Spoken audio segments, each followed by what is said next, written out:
De noirs vêtus, vivants ou même décédés, représentés ici par leurs images, ils ont tous tenu à venir commémorer un triste anniversaire. Nous voulons rappeler au monde que ce qui s'est passé il y a un an, nous ne l'oublierons jamais.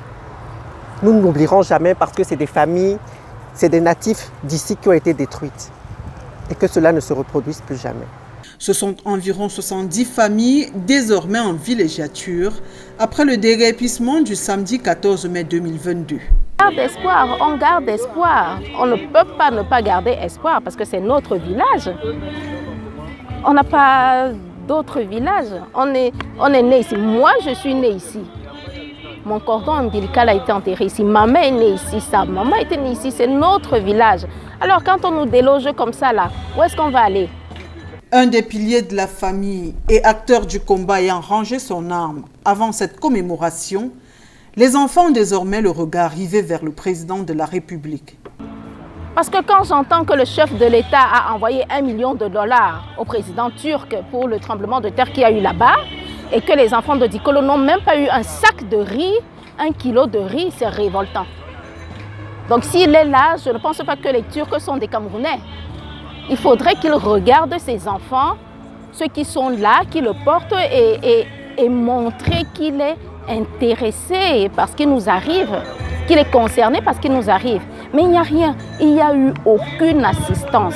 Des assistances de victimes d'actions similaires sont toutefois présentes. Notre solidarité absolue à tous les Sawa qui subiront ou subissent ou qui ont déjà subi cette atrocité de perdre sa terre natale, de se retrouver étranger dans son propre territoire, dans son pays, dans sa ville natale.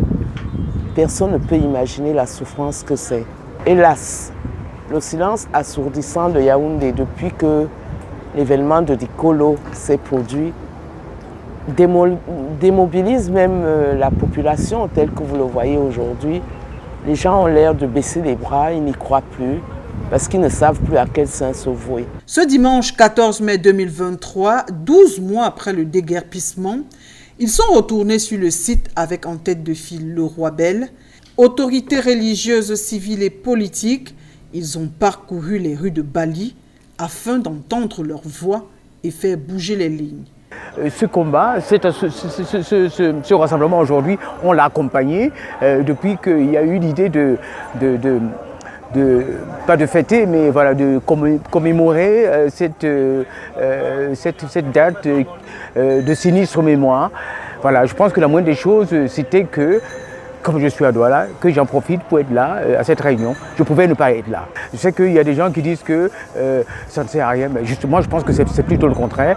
Si le peuple sawa ne s'était pas levé, je ne pense pas que déjà le processus administratif se serait pas arrêté. Voilà. Les résolutions de la commission ad hoc, les querelles autour du titre foncier numéro 750, réaction du gouvernement, notamment le chef de l'État, indemnisation ou recasement des déguerpis sont quelques-unes des attentes de ces populations qui n'ont désormais que leurs yeux pour regarder grandir la végétation sur ce qui jadis leur servait de lieu d'habitation et même de village.